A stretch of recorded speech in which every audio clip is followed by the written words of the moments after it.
Sjáið, kerlingi minn að kafa. Varstu að segja eitthvað, væni minn? Nei. Og fyrst svo þá bara kafa ég áfram. Svo aldeilis kafar.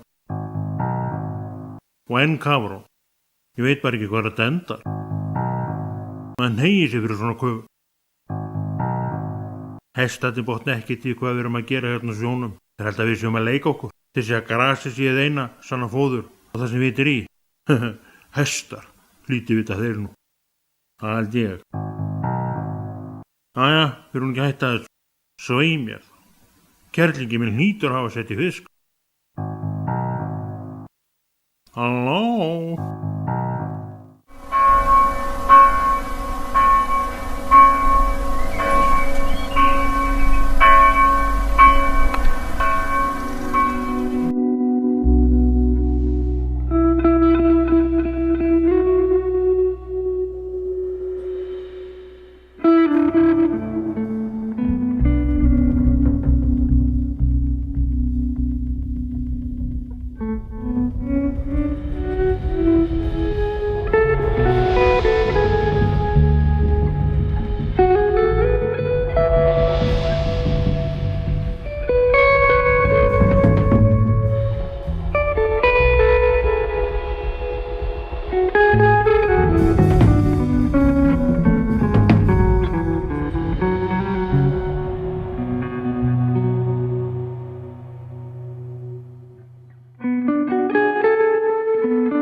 Bærinn skrítinn, hann fullur á húsum, segir í kvæðu einu sem gert hefur verið lag við og vinsælt var tíma.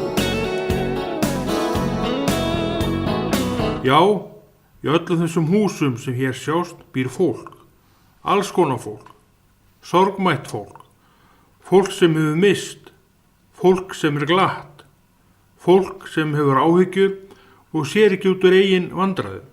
Allt sem getur gripið eina manneskjum að finna inn í einhverjum þessara húsa sem bærinn og borgin eru full af.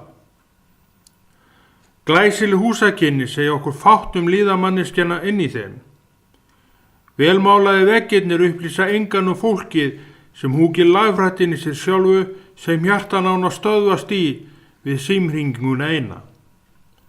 Segir ekki frá fólkinu sem í hversinn sem það hyggst fara út fyrir dyrnar leggur fyrst eyrað við hurðina til örugt sé að engin manneskja sé fram á gang. Kann að vera að einhverju þykir hér dregin dökkmynd en því miður er hún sönn sem margir geta gefið sinn vitnisburð vegna þess að þeir eða þær hafa sjálf verið þarna og vita nákvæmlega hvað máli snýst.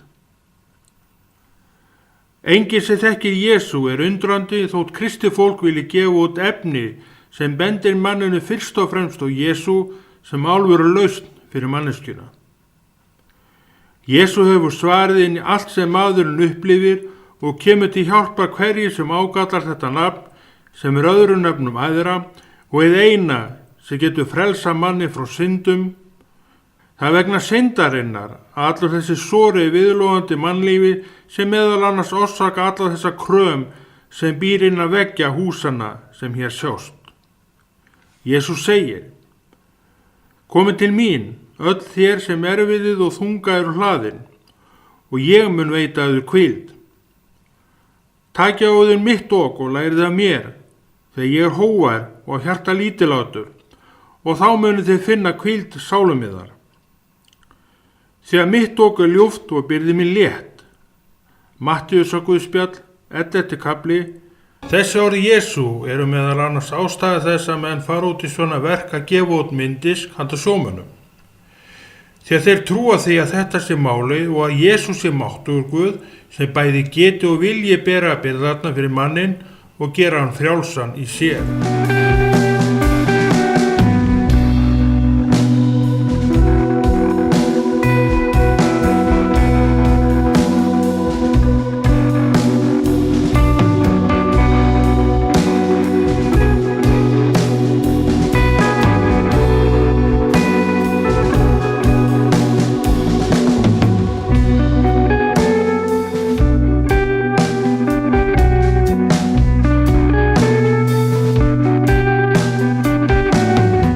Já, komið sæl, Ágúst Nílsson heiti ég. Ég ólst upp á kristins heimili en samt var mikið tómleiki í hjarta mínu. Og árin liðu og ég var að velja hvort ég vildi eiga Jesú ekki, en á múlingsárum mínu þá var mikið tómleiki í hjarta mínu. En ég heyrði að Jesú var að kalla mig og ég vildi ekki koma fyrst til hans, en ég var að draga, en alltaf var Jesú að kalla mig. Þangað til að ég var 24 ára gamall, þá var svo mikið neyra hjarta mín og ég bjó út á landi og ég kom á samkomu og frelstast þannig kvöldi og þvílík breyting í lífi mínu, ég get ekki lýst í hvað mikið breyting í lífi mínu, mér fannst allt eitthvað nýtt. Og þannig er það í dag að sá sem tekur á móti Jesú Kristi, hann fær nýtt líf, hann verður hamingjusamur og finnur fyrir öryggi. Og ég vil líka á þessari stundu tala til þín sem heyrir mál mitt í dag, að komdu til Jesú Krist, hann fyllir hjarta þitt líf og fögnuði. Guð blessi þig. Já, komið sæl. Ég heilsa ykkur í Jesú nafni. Ég sitt hér og mér langar að gefa ykkur vitnisburð minn. Ég kem úr samfélagi sem er krossinum og sem er yndisleg samfélag. Og mér langar að segja ykkur nokkra punkta lífi mínu, hvernig Jesú frelsaði mig frá syndum mínum sem ég var í. Það var þannig að ég var djúpt sorginn í alls kyns neyslu og þegar neyðin var orðin svo mikil, ég var búinn að leita í allar áttir og ég fann ekki það sem að ég var að leita að. Það eru björg sem ég virkilega þurfti á að halda. Jú, ég var búinn að fara í nokkrar meðferðir og allt það og S.O.A. og sú starfsemi er mjög góð og mæli ég með henni og mjög gott og gilt starf alltaf og Guð blessi það. En það raunverulega sem ég var að leita að var þessi virkilega hjálp, þessi stoð sem er Jesú Kristur. Hann er virkilega hjálpin sem að við erum að leita að. Hann er þessu stytt og svo stoð, það bjarg sem að við erum að leita að og það er ekki bara við, það er allir menn á jörðinni að leita að einhverju. Við erum allir leitandi. Og hann einn er bjargið og hann er alltaf með útrétta hönd. Og hann Guð bara einni bæn í burtu og hann er alltaf með útrétta hönd. Alveg sama hvernig okkur líður og hvað okkur finnst og bara að hann er einn bæn í burtu og hann er alltaf tilbúinn. Ég var, eins og ég segi, búinn að gangi í gegnum ýmislegt og alls konar sálar þrengingar og sem fylgir þessu böli. Þetta byrjar, svo flestir þekkja nú, þessa neyslusögu frá fólki. Hvernig þetta byrjar sakleyslega og svo vindur þetta smátt og smátt upp á sig með árunum. Og verður alltaf dýpra og dýpra og sumir gangi gegnum lífið í blóma og eða manni finnst og geta bara lyft glasi og svo er það bara búið. En í rauninni er það ekki þannig. Svoleiðis er lífið ekki. Því að það er allir, við þurfum öll á Jesú að halda, hvert eitt og einast okkar. Og mín neyslusaga þróaðist bara í þessa átt, sko. Fyrst var það mín, reykingarnar, og svo kom vínið og svo kom eiturlyfin og ég fór alltaf neðar og neðar og neðar. Þangað til að ég virkilega var komin í það mikla neyð að ég hrópaði og hjálp og hrópaði Jesú og Jesús frelsaði mig, hann rétti út höndina á móti mér og dró mig upp úr feininu og drullupinnum. Þannig að og hann gleði, hann eilíf gleði og það sem ég hef fengið að kynnast á göngum minn með Guði, þetta litla sem ég hef fengið að kynnast og ég er spenntur að fá að halda áfram. Það bara gleði og aftur gleði og ánægja og þetta yndislegt líf og endilega skora á ykkur að pröfa. Guð bara einni bæn í burtu og þá ertu stiginn frá myrkrunni yfir til ljóssins sem eilíft líf. Jesús eilíft líf, hann gefur okkur eilíft líf og hann bænir, hann bara einni bæn í burtu.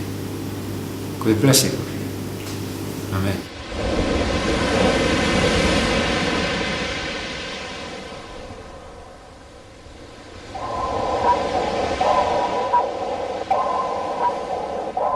Kristur segir að menn skuli fara og boða öllum þjóðum fagnaðar erindið.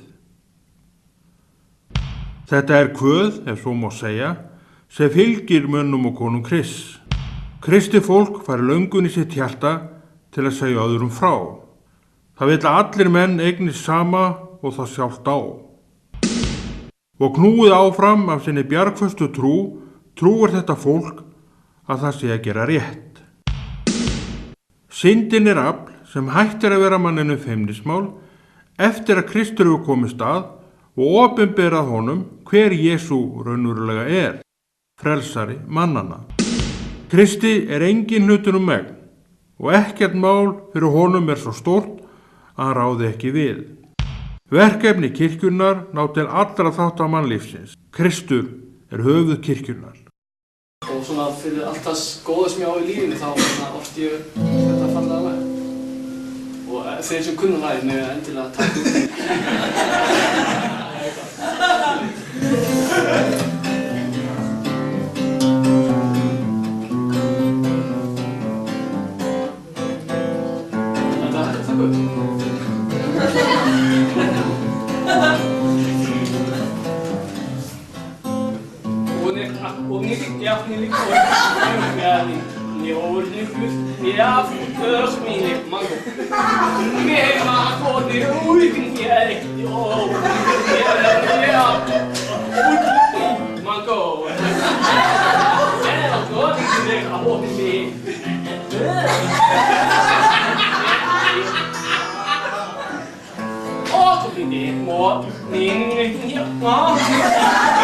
Þetta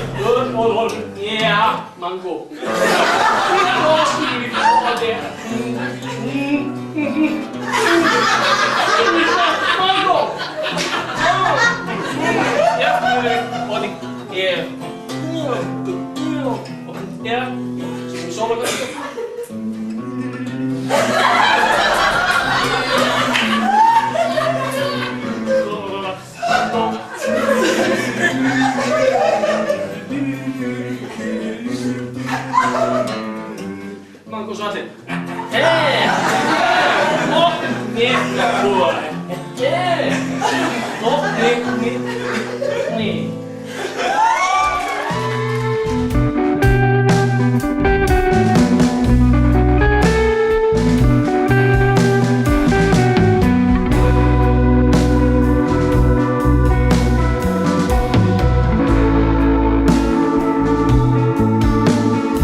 Jakob og Jóhannes Sebedeusinni, félaga Símonar.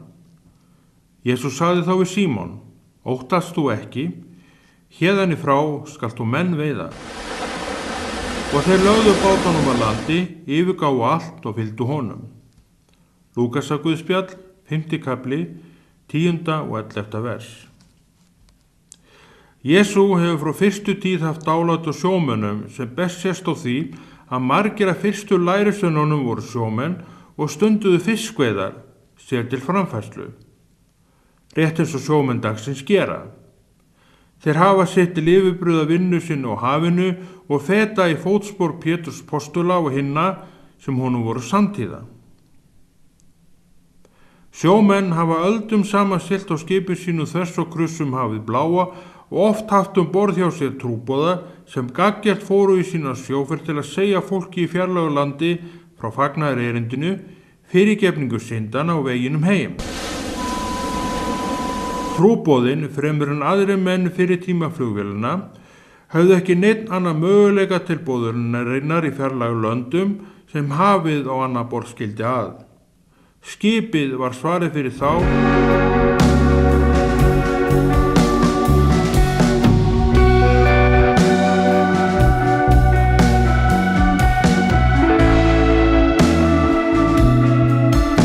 Þótt margt hafi breyst í dag og marga aðra leiðir séu í boði til ferðalaga en sjórinn einn, trúboð til sjómanna engum minna mikilvægt nú en áður.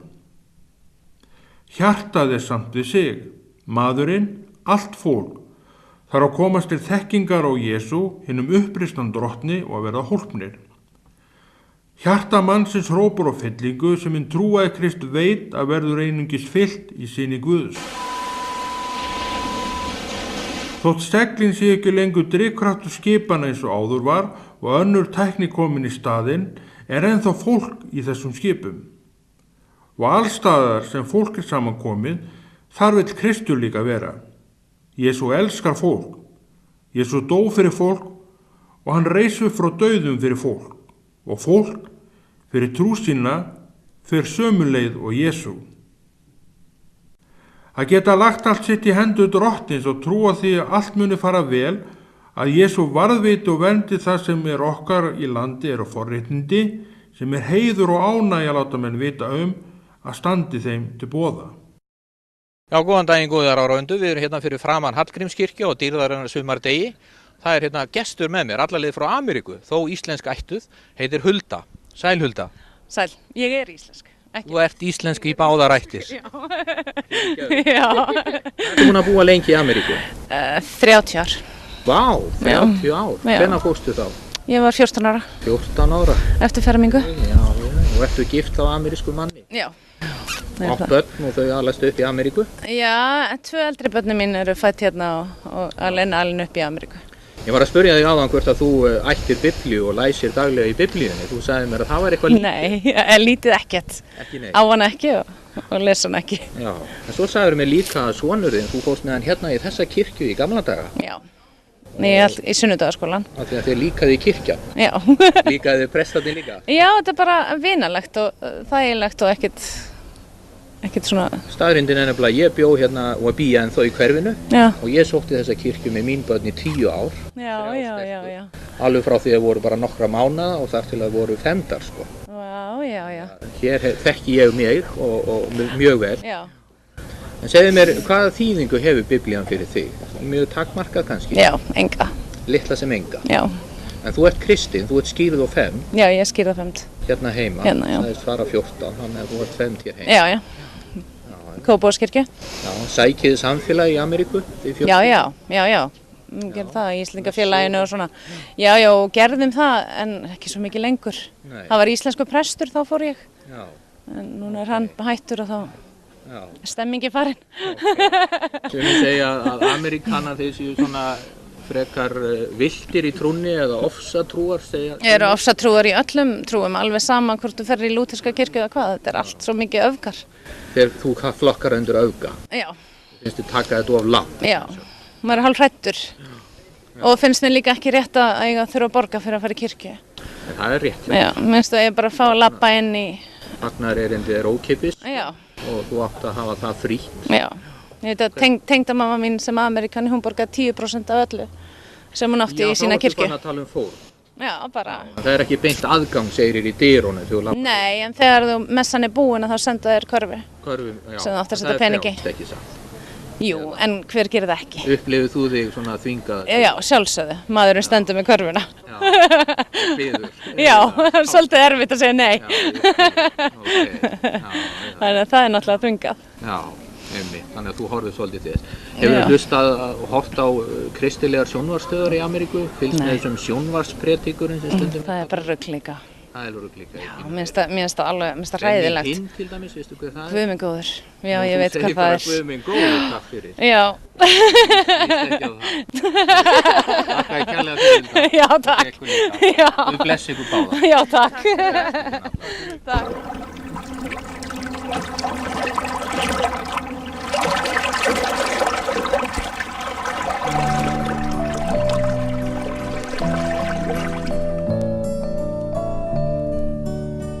Viltu að ég lesa þetta fyrir þig?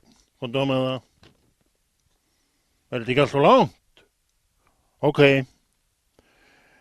Ísbjörn Saxon var bóndi hér í sveit árið 1132.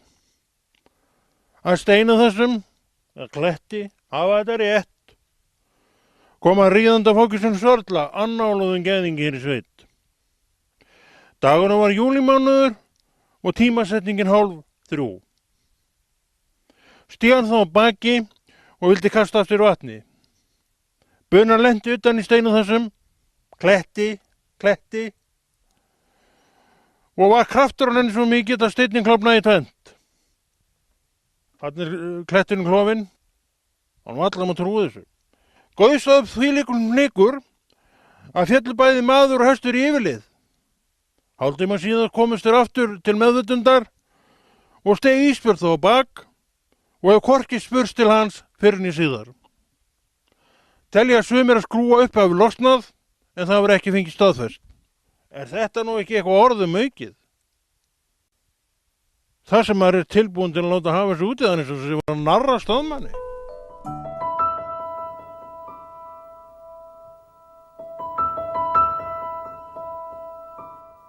Lífið hefur verið basl.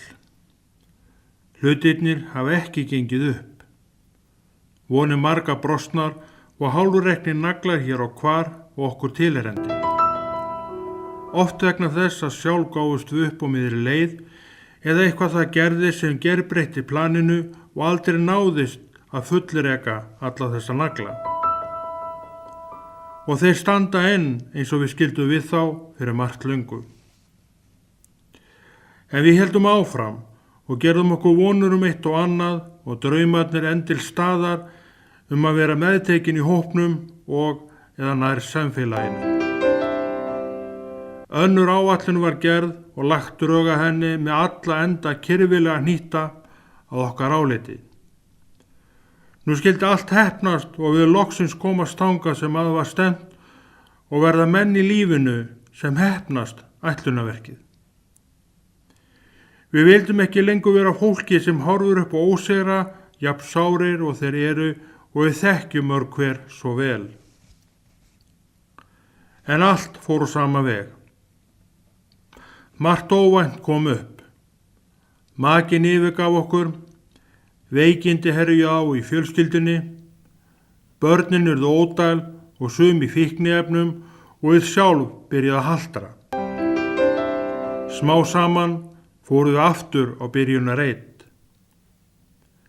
En mitt í þessu þá horfðum við til lífsins sem við blasti og okkur stundakort fór að langa til að lifa öðruvísi lífi en hinga til. En hugsunin varði aðeins skamma stund og við duttum að nýja leikinn gömlu fúnu dyrnar sem við hinga til sóttum í. Hálfreknum nöglunum í lífi okkar byrjaði aftur að fjölga. Dag einn, þegar við lokstöldurum við og horfðum yfir svið eigin líf, blasir við okkur fúið spreki hvers sem litið er og sönn en döpur mynd sem lífið sjálft teiknar upp fyrir okkur. Og sannleikurinn blasir við kaldur og óhrekjanlegur. Okkur hafði mistekist. En á þessum stað byrjar að kveikna innra með okkur annars konar hugsanir sem lífsgæða kapplaupið og alla stóru áætlunina hinga til höfðu meina okkur aðgang að. Og við fórum að horfa til krossins, til hans þar var neldur og dó, en dauðinn fékk ekki haldið sökum dýrðar hans og sigurs sem hann vann í lifenda lífi. Syndin náði ekki á honum taki sem var ástæðan fyrir að dauðinn fékk Jesú ekki haldið. Veittum því loks athygli að Jesús upprisinn og frábær kostu fyrir margbroti líf okkar með öllum sínum hálfreknum nöglum sem Jesús segir sjálfur að sé hégómi sem hann horfi ekki til en býður okkur þessi stað að bara koma og þiggja sitt af sér.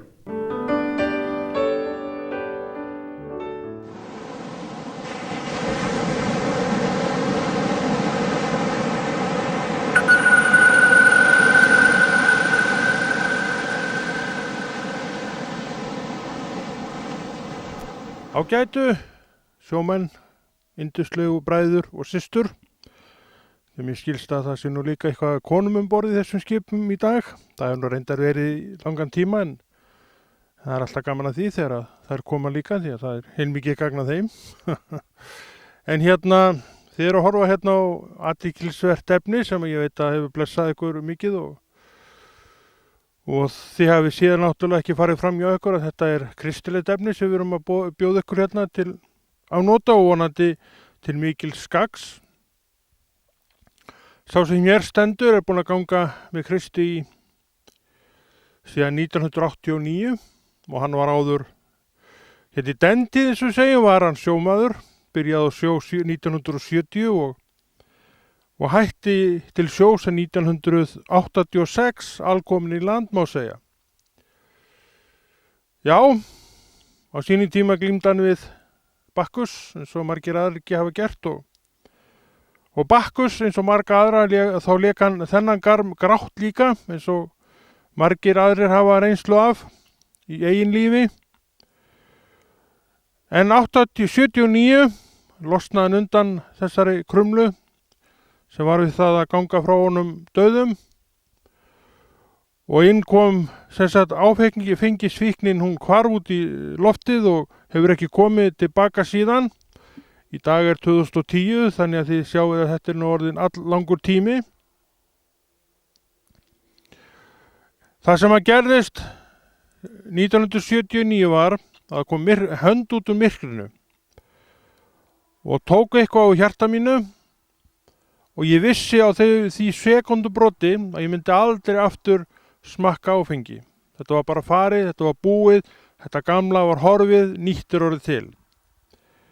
Á þessum árum þá þekkti ég ekki Jesú, ég vissi ekkert hvað hafði gerst raunverulega, nema eina sem ég vissi fyrir víst var að ég myndi aldrei aftur fara inn á þennan veg sem heitir Bakkus.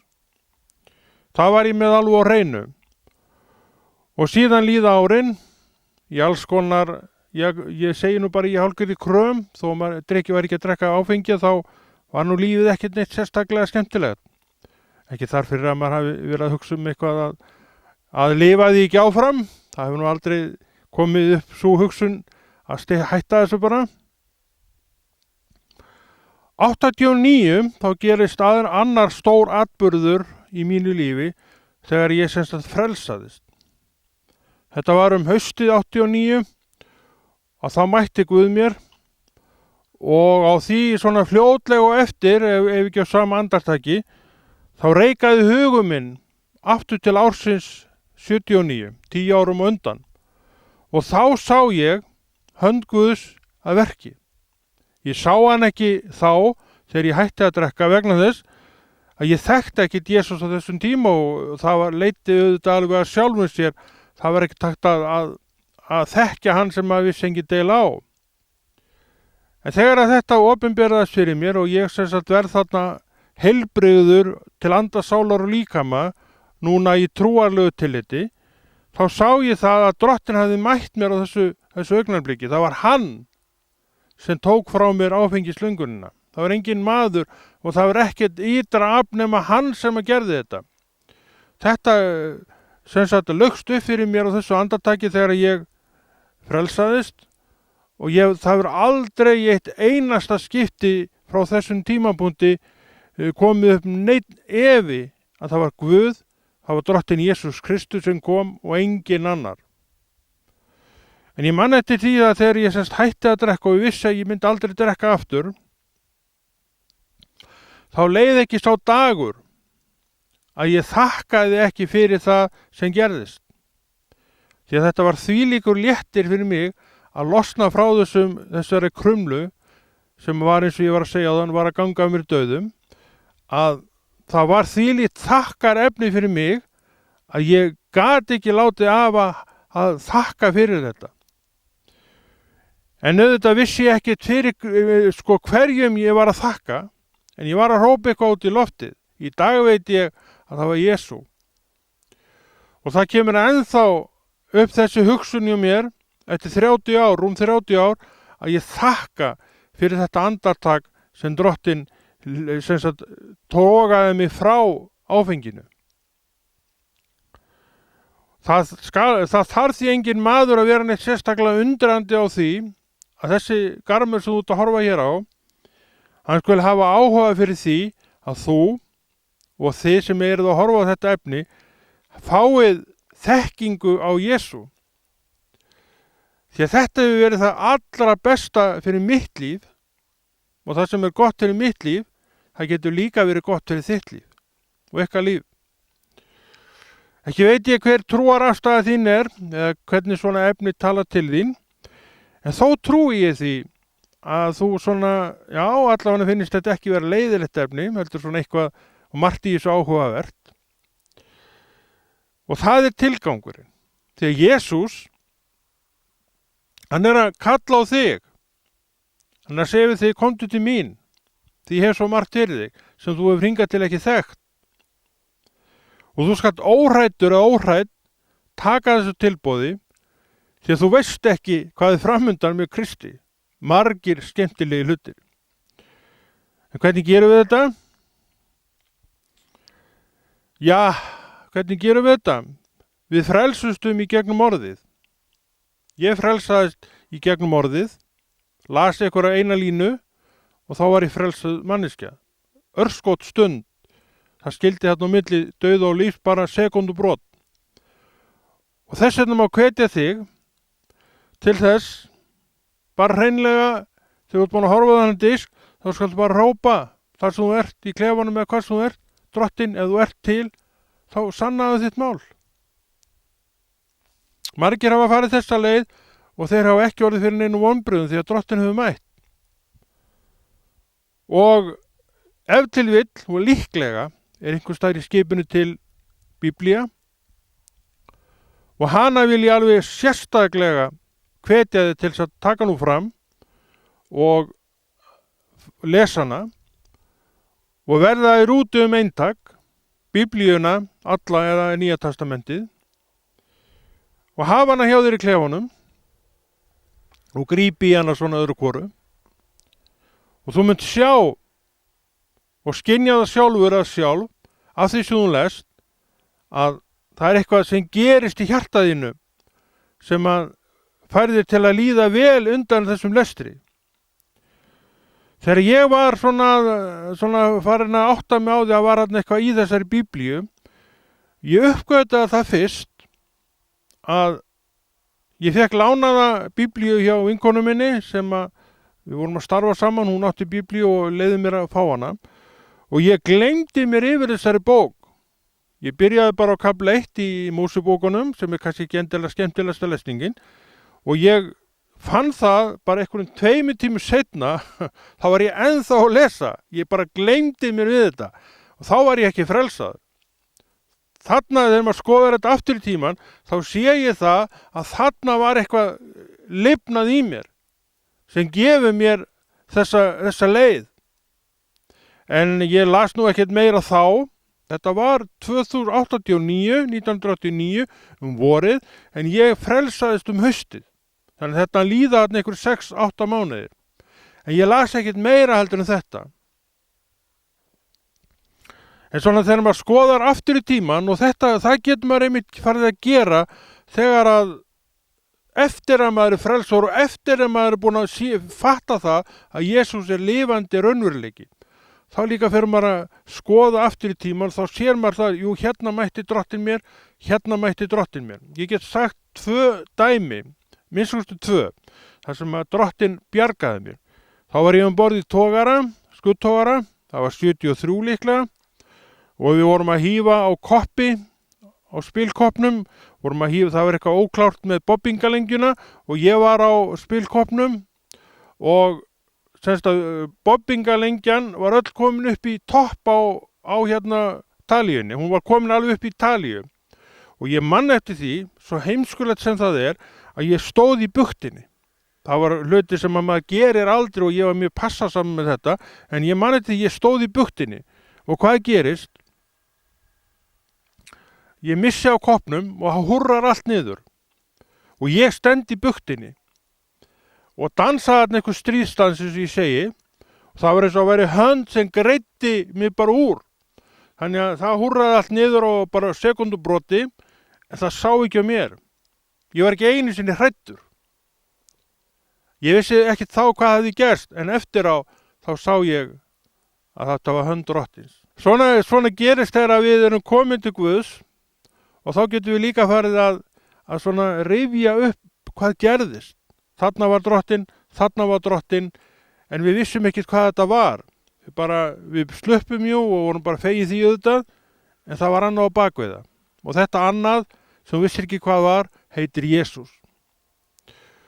Og ef að þú svona eitthvað svipa hjá þér rifjast upp, þá bendi ég þér á Jesú. Við þurfum nefnilega að segja frá Jesú, hann er mál málana. Fyrir mig og fyrir þig. Jesú nafni. En hérna ætlum við segjum þetta ekki gott, við ætlum ekki að vera mjög lengi í þessu og við höldum áfram að sýna eitthvað gott, uppbyggilegt og fallegt efni sem að hvetur ykkur til þess að allavega ígrunda þessi mál, þessi trúarmál, kristnmál. En ég, Konráður Rúnar Friðfinnsson, hvet þig, kæri vinnur, kæri bróður, kæra systir, að skoða kirkjurnar, það eru margar og fallegar og í þessum kirkjum er mikið og líflegt starf sem vel má hvetja ykkur til þess að sækja. Og það er líka mjög gott að vera með eitthvað kristilegt efni borð. Ég þakka fyrir, kveð, Jesú nafni.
Oft eru skip notuð í samlíkingunni trúmanna. Skipi gerir fiskimönnunum ekki bara kleift að sækja sjóinn og verðmætin sem þar leynast, heldur líka verða hann fyrir ógnum hafsins og maðurinn finnur sig öruggan borð þótt veltingu sé mikill og illa líti út í ógnum sjónum og öldurna dynji á skipskroknum og hrikti í rá og reiða. Sjómaðurinn óttalus og veit að langri reynslu til sjós að skipið í traustum höndum skipstjóra sem veit hve mikið má bjóða skipinu sem hann stýrir. Allir góðir skipstjórar gera sér grein fyrir ábyrgðinni sem fylgir stöðu þeirra og vita að öll óaðgæsla af þeirra hálfu gæti stofna mannslífum í háska. Svona trúin á Jesú. Maður í tímanum lærir að treysta Jesú fyrir sínu og eftir því sem sambandi styrkist og verður nánara gerist traustið meira. Maður veit, hefur lært og líka skynjar í hjarta sínu að Jesús með alla þræði í sinni hendi og mun ekki ögra lífi hans á nokkurn hátt. Veit að þótt ólga mikil sé umhverfis hann og tilfinningarnar rótist upp í honum og hún líði illa í sínu róti innra með sér, að einn daginn kemst hann aftur út úr sínum stormi og inn í lognið og siglir á hafinu bláa í sléttum sjó eins og áður gerðist. Og hvernig veit hann svo allt þetta? Jú, hann hefur lært að þrauka og að standa af sér stormin í þeirri fullvissu að öll él birti upp síðir. Bænin sem maðurinn veit af reynslunni að gagleg hjálpar honum heilmikið á þessum stað lífsins. Skipið sem hann rær nú á heitir Jesú og það skip ekki jarðnesskip, heldur himneskt fley og senda Guði til mannana þeim til hjálpar, varðveislu, lækningar, hjúkrunar, uppörfunar, stöðulindis og alls þess sem á til góðs verða. Daginn eftir hrakti okkur mjög undan á viðrinu. Þá tóku þeir að ryðja skipið og á þriðja degi vörpuðu þeir fyrir borð með eigin höndum búnaði skipsins. Dögum saman sá hvorki til sólar né stjarna og ekkert lát varð á viðrinu. Tók þá að þrjóta öll von að við kæmustum af. Nú höfðu menn lengi einskis mata neitt, þá stóð Páll upp meðal þeirra og mælti. Góðir menn, þið hefðu átt að hlíta mínu ráði og leggja ekki út frá Krít, þá hefðu þið komist hjá hrakningum þessum og tjóni. En nú hvet ég ykkur til að vera vonglaðir, því enginn ykkar mun lífi týna en skipið mun farast. Því að á þessari nóttu stóð hjá mér engill þess Guð sem ég heyri til og þjóna og mælti, óttast og eigi Páll, fyrir keisaran áttu að koma. Guð hefur gefið þér alla þá sem þér eru samskipa. Verið þið vonglaðir, góðu menn, ég treysti Guði að svo muni fara sem við mig hefur verið mælt. Okkur mun bera upp á einhverju eyju. Páll postuli kemur með mikilvæga yfirlýsingu í hinum vondu aðstæðum sem menn eru komnir í og segir berum orðum við mannskapinn að skipið sem þeir séu á muni farast en mannskapurinn komast í land og enginn af þeim lífi týna.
Rétt það að Drottinn hvetur okkur til að horfa fram á veginn en ekki dvelja á lengi í baksinni speglinum.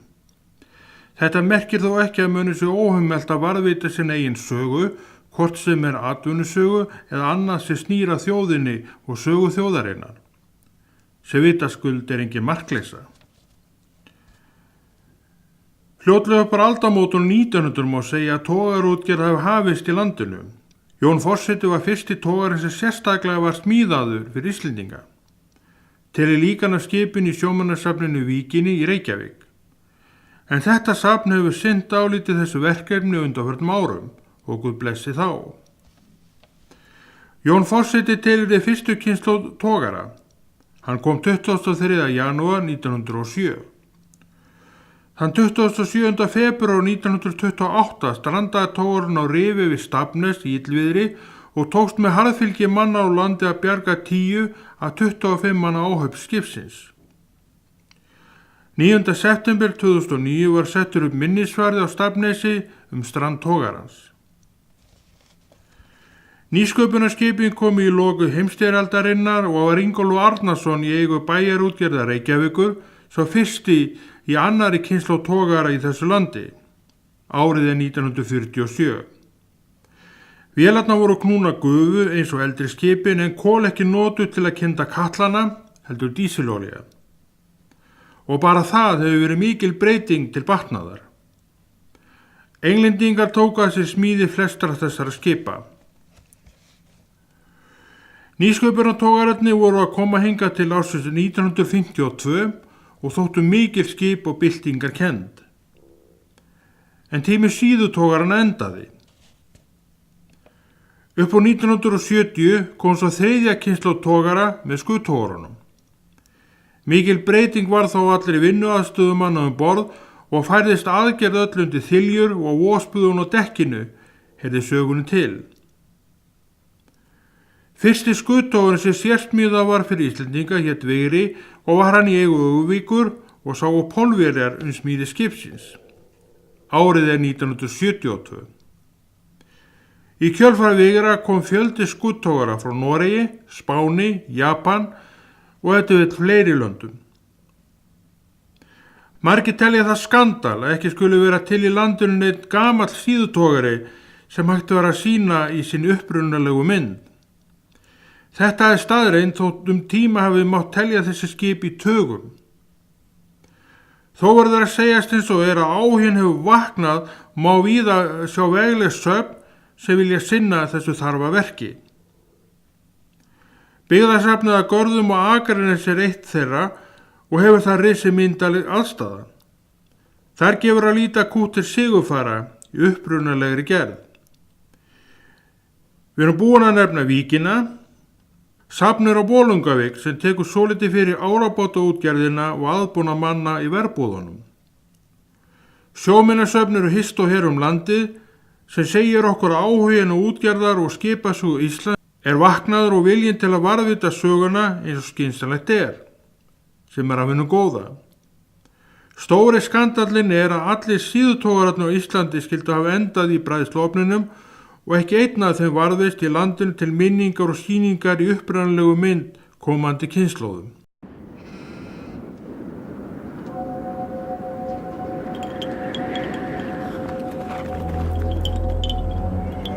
Jesú Kristur raunverulegur, alveg eins og allt sem hendum að snerta á ekta. Hendurnar koma við, þreifa á og staðfesta ýmislegt fyrir mannin og hann efast ekki lengur. Sönnunin kvitt og klár og áþreifanleg. Kristur öðruvísi. Hann andi og ósýnilegur berum augum fólks. Hendur manns geta ekki þreifað á Jesú og sannfærst með þeim hætti. Fátt til að ráða fyrir fólk. Enginn kemur til Krist af eigin ramleik. Kristur enda gjöf til mannkynsins og velur sjálfur inn í sitt hús. Kristur brúaði bilið yfir til lífsins með dauða sínum á krossi og upprisu og gaf niður sinn heilaga anda sem allir fá sem Jesús dregur til sín. Og með andan heila í brjósti sínu fær maðurinn trú og trúin sannfærir hann að Kristus sé ekta en þó ekki áþreifanlegur. Og vegna þess að maðurinn getur ekki sannfærst Jesú með því að snerta hann með eigin höndum þarf hann trú. Hann trúir að Kristus sé sá sem Biblían segir hann vera. Andi hann staðfestir Krist í honum og hann veit að svona þetta og ekkert öðruvísi.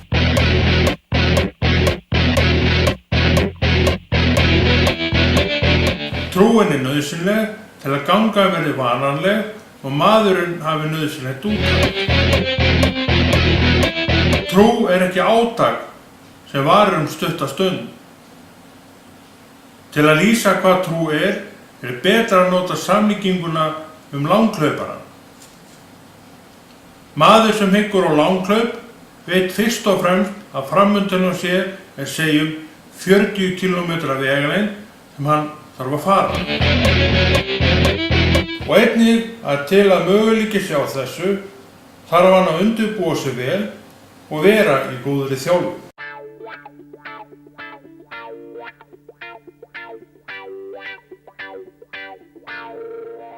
Trú ekki að tefla til einnar nætur, heldur trúin langtímaverkefni sem hefst maðurinn frelsast og lýkur við síðasta andvarp hans á jörðinni.